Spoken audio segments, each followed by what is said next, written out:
Assalamualaikum everyone.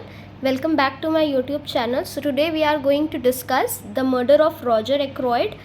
ये एक detective novel है जो कि नैरेट की गई है बाय डॉक्टर जेम्स शेपर्ड. आइए इसके मेन कैरेक्टर्स देख लेते हैं. The very first one is Roger Ackroyd, then Mrs. Ferrars, Hercule Poirot, Ralph Palton, Ursula Bourne, Caroline and Flora. सो यही कुछ मेन कैरेक्टर्स हैं इस नॉवल के. आइए इन कैरेक्टर्स को थोड़ा डिटेल में डिस्कस कर लेते हैं. So the very first one, Roger Ackroyd, lover of Mrs Ferrars. Shortly after this he was found murdered. So ये नॉवल स्टार्ट ही होती है रॉजर एक्रॉयड के मर्डर से. ये नॉवल के स्टार्टिंग में ही हम ये देखते हैं कि रॉजर एक्रॉयड को मरा हुआ पाया जाता है. Now who is Roger Ackroyd? ये मिसेस फराज के लवर थे. ठीक है. Hercule Poirot is the detective of this novel. ये एक बेल्जियन डिटेक्टिव थे. Now Mrs Ferrars, a wealthy women who was suspected to have poisoned her husband lately on she was found dead, suicide. Mrs Ferrars एक बहुत ही अमीर औरत थी जिन पर ये इल्ज़ामात थे कि उन्होंने ही अपने हस्बैंड को पॉइजन दिया था जिसके वजह से वो मर गए थे. बट कुछ दिनों बाद ये पाया जाता है कि मिसेस फरार्स भी सुसाइड कर लेती हैं. वो क्यों सुसाइड कर लेती हैं? क्योंकि उन्हें बहुत ही ज़्यादा ब्लैकमेल किया जाता है.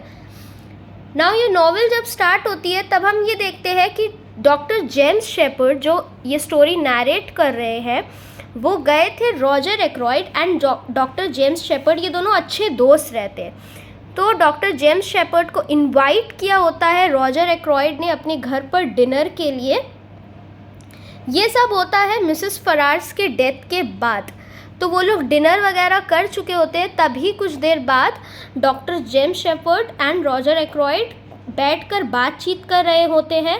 तभी उन्हें रॉजर एक्रॉयड अपने दोस्त जेम्स शेपर्ड को बताते हैं कि कैसे मिसेस फरार्स को बहुत ही ब्लैकमेल किया जाता है, कि कोई उन्हें ब्लैकमेल करता है मिसेस फरार्स को कि उसे कुछ पैसे चाहिए, अदरवाइज़ वो सबको बता देगा कि कैसे मिसेस फरार्स ने अपने हस्बैंड को पॉइजन दिया था.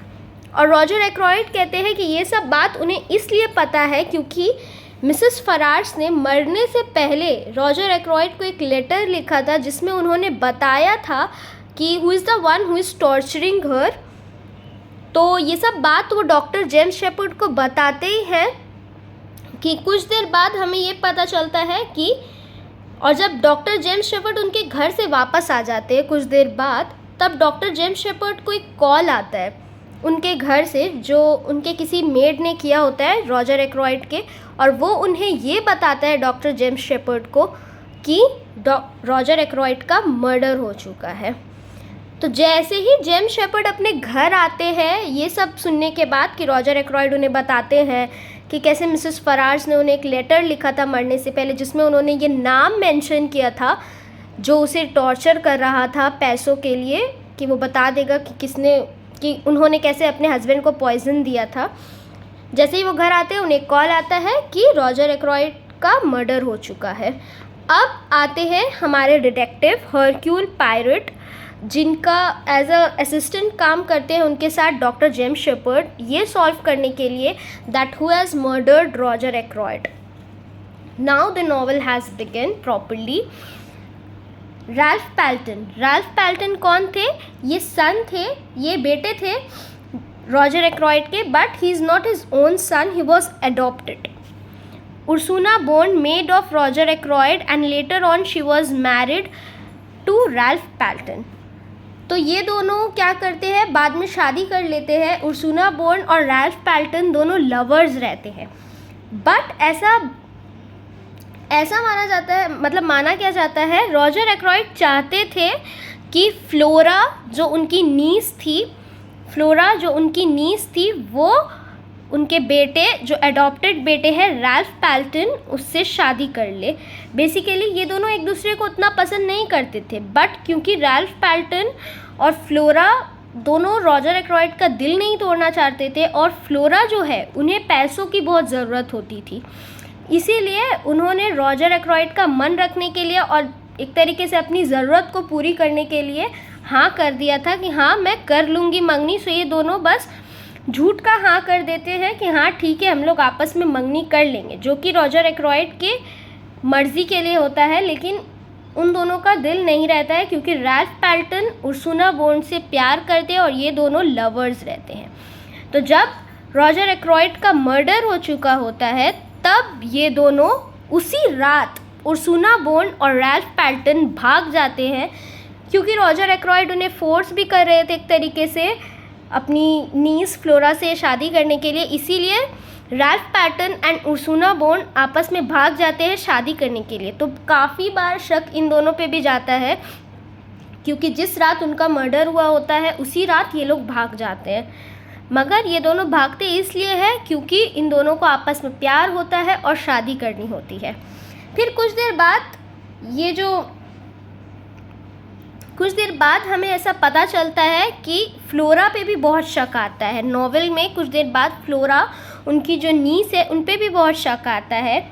ये शक इसलिए आता है क्योंकि कैरोलाइन जो रहती है, जो कि जेम्स शेपर्ड की बहन है, ये भी इस डिटेक्टिव में ये सब इन लोग कर रहे थे। कैरोलाइन भी एक असिस्टेंट की तरह उन लोगों के साथ रहती है और कैरोलाइन हर चीज़ ओवरहर्ट करने में बहुत आगे रहती है। वो हर चीज़ ओवरहर्ट करती है, वो आसपास के लोगों में क्या चल रहा है, लाइफ में क्या चल रहा है, उसे ये सब सुनना और ये सब की जानकारी वो काफ़ी हद तक रखती है। इसी से उसे आसपास के लोगों से, विलेज के लोगों से पता चलता है कि फ्लोरा उसी वक्त पाई जाती है जिस वक्त रॉजर एक्रोइड का मर्डर हुआ। उसी वक्त के दौरान फ्लोरा रॉजर एक्रोइड के रूम में पाई गई थी, देखी गई थी वहाँ से गुजरते हुए। So Flora got suspected because she came around that time, but soon it becomes clear as she was there to heist 40 pounds from his room. Flora पर शक तो जाता है लेकिन बाद में ये क्लियर हो जाता है क्योंकि जब फ्लोरा से पूछताछ होती है तो वो बता देती है कि वो वहाँ पर सिर्फ इसलिए गई थी क्योंकि जैसा मैंने आपको बताया फ्लोरा को पैसों की बहुत ज़रूरत होती है। So Flora was there just to heist 40 pounds from his room. Flora को पैसों की बहुत ज़रूरत होती है और वो 40 pounds उनके रूम से चुराने जाती है, नथिंग एल्स। ये बात में बहुत क्लियर हो जाता है कि Flora was not the one who has murdered Roger Ackroyd. तो काफ़ी ये सारे नॉवल में, जैसा कि मैंने आपको बताया, डॉक्टर जेम्स शेपर्ड और कैरोलाइन एंड हरक्यूल पायरेट, ये तीनों मिलकर ये केस सॉल्व करने की कोशिश करते हैं। But in between all this doctor James Shepherd जो थे ये काफ़ी चीज़ें खुद तक रखते थे। ये हरक्यूल pirate who was the main detective, उन्हें वो बात बताते ही नहीं थे, वो काफ़ी बात अपनी तक ही रखते थे। तो जब हरक्यूल पायरेट को इस बारे में शक होने लगा, डॉक्टर जेम्स शेपर्ड पर उनका धीरे धीरे शक जाने लगा, तो हरक्यूल पायरेट ने और भी ज़्यादा जांच पड़ताल करने की कोशिश की और कई चीज़ें वो खुद तक रखने लगे। जैसे कि डॉक्टर जेम्स शेपर्ड उनसे छुपाते थे, हरक्यूल पायरेट भी कई सारी बातें अपने तक ही रखने लगे और कई सारी चीज़ें उन्हें ऐसी मालूम चलने लगी क्योंकि जिस रात उनका मर्डर हुआ था रॉजर एक्रोइड का, जो आखिरी इंसान रॉजर एक्रोइड से मिले थे और बात किए थे वो थे डॉक्टर जेम्स शेपर्ड। तो इन सारे चीज़ों को मद्देनज़र रखते हुए हरक्यूल पायरेट का काफ़ी हद तक शक डॉक्टर जेम्स शेपर्ड पर ही जाता है और एक दिन वो उससे कन्फ्रंट कर लेते हैं कि उन्हें सब पता चल चुका है कि उन्होंने ही उनका मर्डर किया है, रॉजर एक्रोइड का, कि डॉक्टर जेम्स शेपर्ड ने ही उनका मर्डर किया है और वो उन्हें खूब घुमा फिरा कर सवाल जवाब करते हैं। तब जाकर डॉक्टर जेम्स शेपर्ड अपना गुनाह खुद कबूल कर लेते हैं। क्यों? क्योंकि जब उन्हें हरक्यूल पायरेट बोलते हैं कि अगर और ज़्यादा जांच पड़ताल की गई, उन्हें कानून के हवाले किया गया, तो उनकी जो बहन है कैरोलाइन, जो कि बहुत अच्छी थी, जिसने ये सारे चीज़ को, इस केस को सॉल्व करने में हरक्यूल पायरेट की वाकई काफ़ी मदद की थी एंड शी वॉज इनोसेंट। तो डॉक्टर जेम्स शेपर्ड की वजह से कैरोलाइन का पूरा करियर तबाह हो सकता है और उस पर भी काफ़ी बदनामी आएगी। सो डॉक्टर जेम्स शेपर्ड अपना गुनाह कबूल कर लेते हैं। He accepted that due to financial difficulties he has blackmailed Mrs Ferrars. मैंने आपको बताया था ना कि रॉजर एक्रॉयड ने बता दिया था डॉक्टर जेम्स शेपर्ड को कि मिसेस फरार्स ने मरने से पहले उन्हें एक लेटर लिखा था जिसमें उन्होंने बता दिया था कि मिसेस फरार्स को कौन ब्लैकमेल कर रहा था। तो डॉक्टर जेम्स शेपर्ड ही वो थे जिसने मिसेस फरार्स को ब्लैकमेल किया था। सो इससे ये क्लियर होता है कि डॉक्टर जेम्स शेपर्ड ने रॉजर एक्रॉयड का मर्डर इसलिए किया क्योंकि उन्हें पता चल चुका रहता है कि डॉक्टर जेम्स शेपर्ड ने कैसे मिसेस फरार्स को इतना ब्लैकमेल किया कि वो मजबूरन सुसाइड कर ली। उन्होंने मिसेस फरार्स को इसलिए इतना ब्लैकमेल किया था क्योंकि उन्हें फाइनेंशियल डिफ़िकल्टीज़ थी। तो बाद में हरक्यूल पायरेट ये सब सुनने के बाद डॉक्टर जेम्स शेपर्ड के आगे सिचुएशन रखते हैं कि या तो वो खुद को कानून के हवाले कर दे, सरेंडर कर दे, और else he should commit suicide for his sister Caroline, क्योंकि उनका पूरा करियर कैरोलाइन पे डिपेंड होता है। कैरोलाइन का पूरा करियर डॉक्टर जेम्स शेपर्ड पर डिपेंड होता है। अगर उनके भाई एक मर्डरर निकलेंगे तो कैरोलाइन का कोई करियर नहीं होगा आगे। इसीलिए doctor James Shepherd has committed suicide for his sister Caroline. So this is it guys. अगर आपको ये नॉवेल समझ आई हो और इससे कोई भी हेल्प मिला हो तो प्लीज़ मेरे वीडियो को लाइक करिएगा, शेयर करिएगा और मेरे चैनल को ज़रूर सब्सक्राइब करिएगा। Thank you, bye.